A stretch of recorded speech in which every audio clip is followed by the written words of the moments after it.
Bonjour à tous, j'espère que vous allez bien. Moi c'est Caroline et je suis ravie de vous accueillir dans la gueule de l'emploi sur Radio JM, une émission hebdomadaire pour parler de l'emploi et faire rayonner les entreprises de notre magnifique territoire. Alors aujourd'hui nous avons la chance d'accueillir un acteur clé du développement économique de notre territoire, un acteur à côté duquel il est impensable de passer tant son ancrage est important, que ce soit au niveau des collectivités locales, des hôpitaux, du sport, des entreprises mais aussi des particuliers. Un acteur historique mais qui par ses actions et sa culture se veut résolument moderne, la Caisse d'épargne CEPAC. Cécile Imbert, vous êtes la directrice des ressources humaines de la CEPAC et nous sommes ravis de vous avoir à nos côtés aujourd'hui. Moi aussi, merci Caroline de m'accueillir. Alors, Cécile Imbert, DRH du groupe CEPAC, il y a un chiffre qui m'a beaucoup étonnée quand nous avons préparé cette émission, c'est votre nombre de recrutements ouverts pour l'année 2025 sur les postes de chargé de clientèle, les postes de banquier que nous allons retrouver en agence. Vous avez 300 postes de profil junior ouverte, dont 200 en CDI et 100 en alternance. Alors, on a hâte que vous nous racontiez tout ça et que vous nous expliquiez comment finalement, malgré ce qui avait été imaginé il y a une quinzaine d'années, la banque en agence continue de se développer et d'aller vers des dispositifs de plus en plus hybrides, de physique et de digital, de figital, pour offrir une expérience de proximité, de contact avec toute la réactivité du digital. Mais avant ça, comme d'habitude dans la gueule de l'emploi, notre question rituelle d'introduction. Cécile Imbert, DRH de la CEPAC, quel a été votre premier job et quels en sont les apprentissages qui continuent de vous servir aujourd'hui ? Ah ben, Caroline, c'était il y a 20 ans en fait, donc j'ai 20 ans d'expérience dans les ressources humaines et déjà à l'époque, j'ai démarré dans les RH en tant que HR Business Partner, c'est comme ça qu'on appelait ça à l'époque. Donc c'était un poste de RH généraliste où on gère un portefeuille de collaborateurs sur toute leur carrière et je travaillais dans la filiale française d'un grand groupe américain. Voilà, et c'était un poste qui m'a tout appris du métier des ressources humaines. Donc ça, c'est vraiment le souvenir que j'en ai, donc une très grande reconnaissance dans un contexte aussi très exigeant. Et du coup, je pense que ce que j'en ai retenu et qui m'a servi tout au long de ma carrière, c'est que finalement, quelle que soit la décision qu'on va prendre dans une entreprise, qu'elle soit, on va dire, facile à prendre et à porter ou plus difficile à prendre et à porter, et si je regarde des décisions qui sont gérées notamment par la RH, qu'on prenne des décisions de formation, de recrutement qui sont plus faciles, ou des décisions plus difficiles de licenciement, et j'ai eu dans cette expérience-là aussi à accompagner un plan social de 20 postes, pression de 20 postes à l'époque. Finalement, ce qui fait la différence et ce que j'ai retenu, c'est la manière dont on va accompagner ces décisions de la part de la direction. Et c'est ça qui fait toute la différence. Et c'est ça qui m'a donné aussi envie de continuer à exercer ce poste et cette fonction qui, je trouve, est essentielle dans l'accompagnement des collaborateurs et dans l'entreprise dans tous ces aspects. Cécile, en préparation de notre émission, je vais vous demander votre vision de la CEPAC et vous avez utilisé le qualificatif de banque moderne. Alors, la modernité n'est pas forcément la vision première que nous allons avoir d'une banque, surtout d'une banque de détail et d'une banque de détail régionale. Qu'est-ce qui vous pousse à utiliser ce terme quand vous pensez à la caisse d'épargne CEPAC et quelle est pour vous l'expérience qu'une banque moderne doit pouvoir faire vivre à ses clients ? Alors, ce qui se passe à la caisse d'épargne, je trouve que c'est assez intéressant, c'est qu'effectivement, on est capable aujourd'hui à la fois de proposer à nos clients une relation digitale très réactive grâce à l'application Banxo, qui est l'application bancaire, je crois, la mieux notée sur le territoire français, donc qui permet vraiment à nos clients au quotidien de réaliser leurs opérations de façon très facile, réactive, en direct. Donc voilà, commander une carte bancaire, passer des virements, ça c'est très très facile et très aisé. Et en même temps, avoir la capacité aussi de pouvoir aller voir son conseiller en physique de proximité, dans l'agence bancaire qui est la plus proche de chez soi.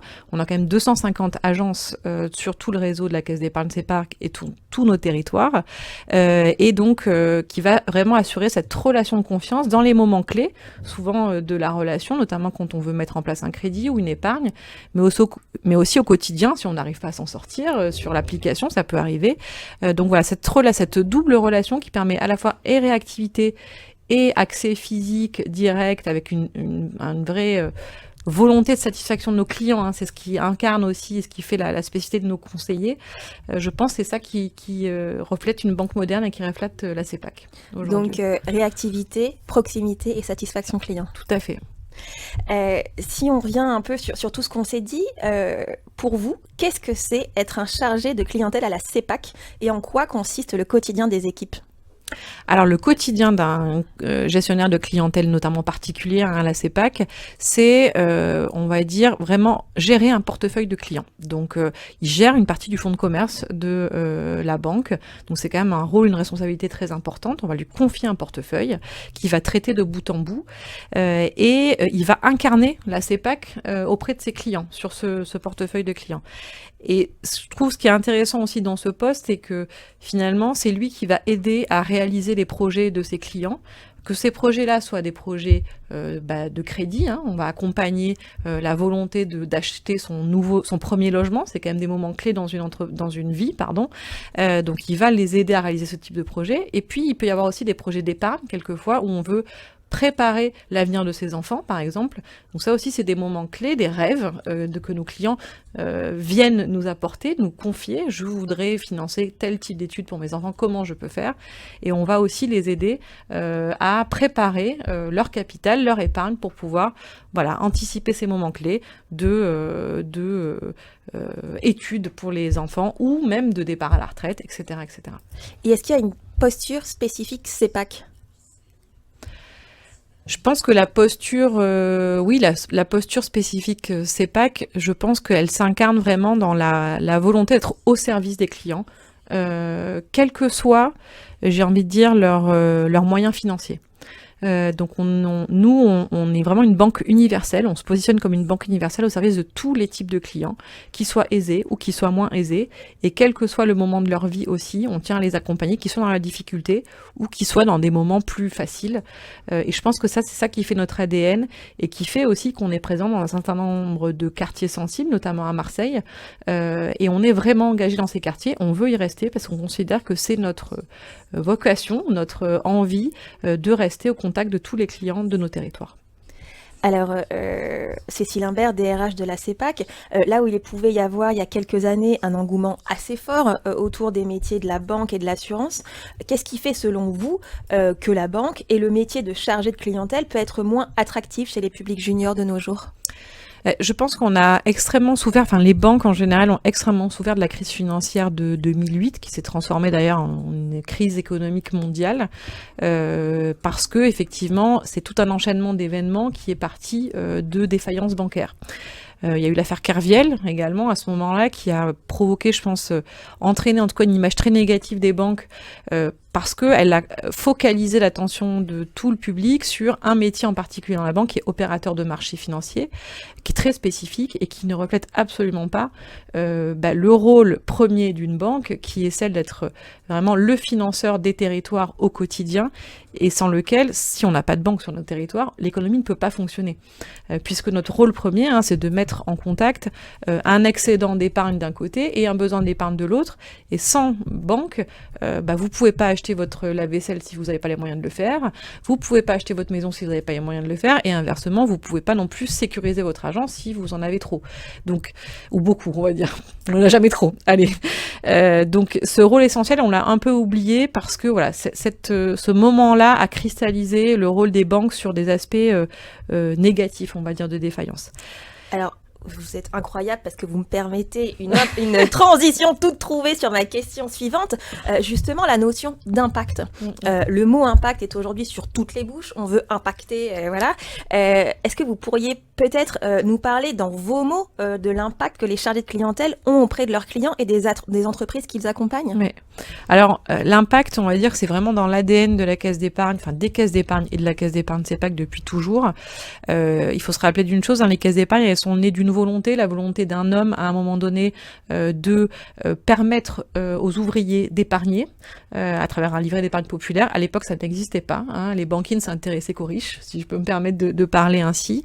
Et c'est aussi, les caisses d'épargne, c'est aussi les premières caisses qui ont permis aux femmes d'ouvrir un livret avant 50 ans, avant qu'elles puissent sans l'accord de leur mari, ouvrir leur premier compte bancaire. Donc la modernité, c'est depuis toujours. C'est depuis toujours. Et l'impact social aussi, la volonté d'accompagner les transformations sociétales et environnementales de la France et des sociétés. Donc ça, c'est très important, c'est dans notre ADN.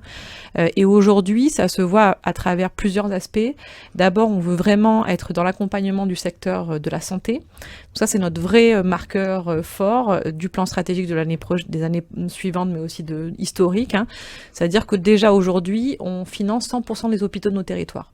À chaque fois que vous rentrez dans un hôpital ou dans une clinique privée sur les territoires de la Caisse d'épargne, vous pouvez être sûr qu'on a financé tout ou partie des équipements ou des locaux des hôpitaux. Ça veut dire quoi? Ça veut dire que nous, au quotidien, habitants des territoires, c'est grâce à ça notamment qu'on peut avoir accès à des soins qui sont adaptés et qui sont de pointe sur nos territoires. Deuxième marqueur aussi d'impact qu'on a, c'est qu'on veut être vraiment un acteur majeur du logement. Ça veut dire qu'on veut pouvoir permettre, et ça c'est des encours énormes qu'on a en crédit immobilier, aux particuliers de nos territoires de pouvoir acheter leur logement, leur premier logement notamment, d'y accéder. Mais on est aussi gestionnaire d'HLM et de logements sociaux, ce qui permet aussi à des habitants de nos territoires de pouvoir accéder à un logement décent. Et ça fait partie aussi de l'ADN de la Caisse d'épargne. Je pourrais vous en parler beaucoup. On adore. On boit vos paroles, Cécile. En termes d'impact, c'est le troisième axe aussi qu'on développe, c'est accompagner la transition environnementale dans nos territoires. Donc on est le deuxième financeur privé en France des énergies renouvelables. Donc ça veut dire qu'au quotidien, on accompagne nos clients, par exemple, pour installer des panneaux photovoltaïques sur leurs installations, sur leur parking, par exemple. Ça veut dire qu'on peut accompagner aussi des grandes entreprises du territoire à travers la transition énergétique pour passer à des énergies un petit peu plus moins polluantes dans leurs équipements notamment. J'ai envie de citer un quatrième axe, c'est qu'on est également des mécènes sur nos territoires. On a un budget RSE extrêmement important, ce qui nous permet notamment, si je prends cet exemple-là, d'être partenaire du MUSEM depuis 10 ans et d'avoir permis à 420 élèves depuis 10 ans de pouvoir visiter le musée à des tarifs préférentiels. Voilà, c'est ça l'impact dont on parle et qu'on veut avoir à la Caisse d'épargne sur nos territoires. Donc, on le disait en introduction, pour 2025, vous ouvrez 200 postes en CDI et 100 postes en alternance sur la partie gestionnaire de clientèle, ce qui dénote un réel pari sur la jeunesse, sur la formation, une vraie volonté d'investir sur les nouvelles générations. Alors, comment est-ce qu'on fait pour que ça marche, pour intégrer, former et fidéliser tous ces nouveaux arrivants qui ne mesurent peut-être pas toujours les codes de l'entreprise et encore moins de la gestion de clientèle? C'est un vrai enjeu, Caroline, vous mettez le doigt sur quelque chose qui est très important pour nous. Donc, ça fait 1 an et demi, voire 2 ans maintenant qu'on a développé un nouveau programme de formation, d'intégration sur ces métiers-là pendant 5 mois au sein de l'entreprise. Donc c'est un énorme investissement qu'on fait, mais on pense que c'est important de le faire. Et ce parcours de 5 mois, en fait, il est constitué d'abord sur 1 mois entier dans lequel on va alterner plutôt 80% de formation théorique et 20% de pratique. Donc là, les gestionnaires de clientèle sont pas encore en gestion de leur portefeuille client, ils sont plutôt en formation. Et puis, ils vont de plus en plus dans l'agence dans laquelle ils vont travailler demain. Et puis, à partir du 2e mois, on inverse. Là, ils vont être 80% sur leur poste en agence et donc ils vont être en propriété, on va leur confier le portefeuille de clients pour la première fois et ils vont retourner en formation 2 à 4 jours par mois pour approfondir sur des sujets un petit peu plus techniques et donc là on va plutôt sur une proportion inversée, 20% de théorie, formation et 80% de pratique. Et je pense que c'est un parcours vraiment qui a fait ses preuves et qui nous permet de fidéliser, de former et même aussi de former des collaborateurs qui peut-être précédemment n'ont pas forcément d'expérience bancaire. Donc ça nous permet aussi d'avoir des profils un petit peu plus atypiques dans nos recrutements et qui je pense fait la force, notre conviction aussi, c'est si on a des profils diversifiés mais qui ont vraiment cette appétence commerciale, on sera aussi plus fort demain. Alors, un grand bravo, en tout cas, pour prendre le pari, pour investir, pour accompagner finalement ces jeunes dans l'appropriation d'un métier. 4 mois de formation, c'est une vraie démarche. On adore. Alors, on pense à nos auditeurs qui peuvent représenter de potentiels candidats ou peut-être la famille de ces futurs candidats qui vont pouvoir leur dire ce soir au moment du repas, mais pétard, est-ce que tu t'es déjà renseigné sur le métier de chargé de clientèle? Comment savoir si on est nous-mêmes un good fit pour ces métiers ou pour la CEPAC? Je pense qu'il y a 2 éléments clés qui peuvent vous aider. D'abord, est-ce que vous avez le goût, la relation des autres, le goût de la relation des autres, ça c'est très important. Est-ce que vous êtes curieux, vous vous intéressez aux gens, vous avez envie de leur parler, d'être au contact de leur projet, de comprendre ce qu'ils veulent faire. Ça c'est un premier critère. Et le deuxième critère, c'est avoir envie de relever des objectifs commerciaux, avoir envie de relever des challenges. Je pense que si ces 2 éléments-là, c'est quelque chose qui vous anime au quotidien, voilà, vous serez heureux à la case d'épargne et ça sera un good fit. Et alors, comment est-ce qu'on fait pour grandir et évoluer à la CEPAC? Est-ce qu'il y a des parcours très tracés? Est-ce qu'il y a aussi de la place, peut-être pour des profils, vous le disiez, un peu plus atypiques et qui vont vouloir autre chose? Alors, des profils atypiques, oui, il y a la place. C'est ce que je vous disais. Si ces 2 conditions précédentes, elles sont remplies, on peut vous apprendre le métier, on peut vous former. Là, on parle plutôt de soft skills et les hard skills, on peut vous les apprendre. Voilà, ça, on est capable de le faire. Donc, les profils atypiques, on est capable de faire. Et les parcours très tracés, j'ai envie de dire, ce qui fait notre caractéristique, c'est qu'on est très adepte de la promotion interne. Donc, on recrute très souvent à l'extérieur sur des postes de gestionnaire de clientèle qui sont des postes d'entrée dans l'entreprise. Et ensuite, on va pouvoir proposer des parcours d'évolution au sein de l'entreprise assez classiquement. Dans la suite, ce qu'on peut proposer, c'est une évolution vers un poste de gestionnaire de clientèle patrimonial, donc c'est-à-dire c'est des clients qui ont un petit peu plus de surface financière et qui ont des besoins différents. Ensuite, on peut avoir une évolution vers des postes de chargé d'affaires professionnels, où là on va être plutôt dédié au marché des entreprises, alors c'est plutôt des PME, des artisans, professions libérales, etc. On peut aussi aller vers un poste de directeur d'agence. Donc là, vous commencez à prendre du management, vous incarnez quelque part la banque dans la ville ou dans le village dans lequel vous êtes manager de cette agence, vous êtes directeur d'agence, c'est une vraie fonction différenciante. Et vous pouvez aussi après vous orienter vers des métiers encore plus dédiés à l'entreprise, donc chargé d'affaires d'entreprise, où là vous allez gérer des entreprises beaucoup plus importantes, des PME, pas que des PME, des ETI aussi du territoire, ou même des grands comptes. On a aussi une équipe de grands comptes qui va gérer des entreprises de taille beaucoup plus importante. Donc il y a en résumé, il y a plein d'évolutions possibles, voilà, au sein de la banque et au sein de la Caisse d'épargne CEPAC, qui est une caisse de plein exercice sur ces territoires où tous les métiers finalement sont représentés et sont existants, y compris même des fonctions, donc des métiers très de fonctions support. décentralisé, c'est ça que vous voulez dire. Tout à fait, décentralisé, puisqu'on a un modèle coopératif dans lequel chaque banque est de plein exercice sur son territoire. Donc la Caisse d'épargne CEPAC est vraiment une banque, une entreprise à part entière sur ses territoires. Donc vous retrouvez aussi des métiers des fonctions support, comme moi à la RH, des métiers du juridique, etc. etc. Donc beaucoup d'opportunités possibles. Et est-ce que cette notion de banque coopérative a un impact finalement sur votre culture, sur votre façon d'opérer Je pense que ça a un impact, oui, parce que ce modèle coopératif, ça veut dire quoi? Ça veut dire qu'on est une banque qui est détenue par ses sociétaires, et les sociétaires, ce sont nos clients au quotidien. On n'est pas détenu par des actionnaires, ce qui nous donne finalement le temps long. Ce qui est un petit peu différent d'une entreprise ou d'une banque qui peut être cotée et qui peut être détenue par les actionnaires. Ça nous donne le temps long de faire les choses avec un impact et vraiment dans l'intérêt de nos clients et de nos sociétaires, puisqu'on discute, ça nous donne la possibilité avec eux de discuter au quotidien. C'est-à-dire que ces sociétaires font partie de sociétés locales d'épargne qui sont animées en local par d'ailleurs nos propres collaborateurs, dans lesquels les directeurs d'agence vont aussi se assister, dans lesquels les directeurs de territoire aussi. Et donc il y a cette discussion, ce dialogue qui se crée, je pense, tout au long de l'année et qui permet d'aligner les intérêts des clients avec les intérêts de l'entreprise et de la banque et voilà, et de construire ensemble, quoi. Et alors, dans la gueule de l'emploi, on est des grands romantiques avec des cœurs tout mous, et donc on aime bien entendre des jolies histoires finalement dans les entreprises. Est-ce que sur cette notion d'évolution, de parcours, il y a quelqu'un, sans donner de nom, mais une histoire que vous voudriez nous partager?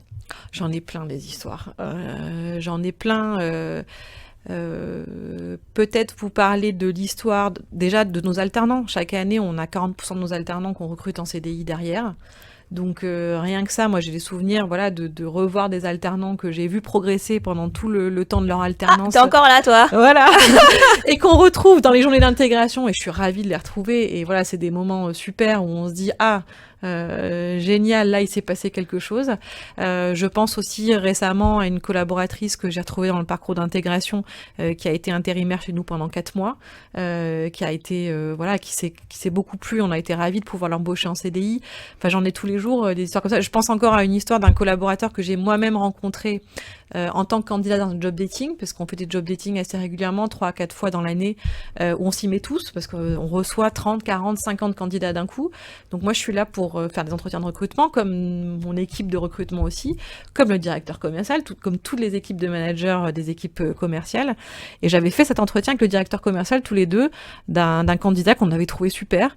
Et puis, on s'était dit, bon, on va lui faire une proposition, mais on ne sait pas si, d'un niveau point de vue salaire, est-ce qu'on va réussir à trouver un deal, on ne sait pas. Bon, et j'ai suivi un peu son parcours. On a réussi à trouver un arrangement, un niveau salarial qui lui allait. Il a voulu rejoindre la caisse d'épargne et je l'ai retrouvé au parcours d'intégration. J'étais ravie. Je me rappelais très très bien de lui, quoi. Voilà, ça c'est des belles histoires, par exemple. Cécile Imbert, DRH de la CEPAC, quelle est la pratique RH que vous voulez partager et qui fait pour vous la différence dans le quotidien ? Moi, je pense que ce qui fait la différence en tant que DRH ou en tant qu'on va dire collaborateur de la fonction RH en général, c'est d'être partenaire du business. Voilà. Moi, c'est comme ça que je conçois cette fonction-là. C'est de travailler main dans la main au quotidien et de bien comprendre les enjeux, les contraintes du directeur, de la fonction, du métier que je sers en face pour pouvoir les servir au mieux. Et cette relation de partenariat et que lui aussi me tienne au courant de ses besoins, de ce dont il a besoin. Si on arrive à construire cette relation de partenariat, ça fonctionnera toujours bien. Une dernière question avant de vous laisser filer. C'est votre mantra, cette bonne pratique qui vous a suivi tout au long de votre carrière et que l'ensemble de vos collaborateurs ont forcément entendu au moins une fois en travaillant à vos côtés. Ils ont entendu beaucoup de choses, mais si je pouvais retenir peut-être une phrase que je dis souvent, très souvent, et que j'ai dit souvent probablement en arrivant à la caisse d'épargne CEPAC, et je pense important, c'est faire ce qu'on dit et dire ce qu'on fait. La congruence. Voilà, je pense que c'est très important d'être cohérent quand on a dit qu'on ferait quelque chose, on le fait. Et aussi être capable de mettre en avant ou de communiquer ses actions. Parce que quelquefois, on fait beaucoup de choses, surtout dans la fonction RH, j'ai envie de dire, et on oublie de dire aux autres tout ce qu'on a fait, et du coup, peut traîner sur la petite musique de oui, bah, la RH, on sait pas ce qu'ils font. Voilà. Et si on est à l'aise pour pouvoir expliquer, communiquer aussi nos actions, ça peut faire la différence, je pense. Un grand merci Cécile Imbert, DRH de la CEPAC, pour votre temps. C'était un plaisir de vous recevoir dans cette émission de La Gueule de l'Emploi. Chers auditeurs, vous pourrez retrouver cet entretien en podcast sur notre site internet radiojm.fr dans la rubrique La Gueule de l'Emploi. Nous, on se quitte en chanson, une chanson que vous avez choisi, Cécile, de nous partager. Et aujourd'hui, ce titre, c'est Je danse le Mia de Ayam. On est trop contents d'écouter Je danse le Mia d'Ayam. C'est parti, on écoute ça et puis à très vite dans La Gueule de l'Emploi.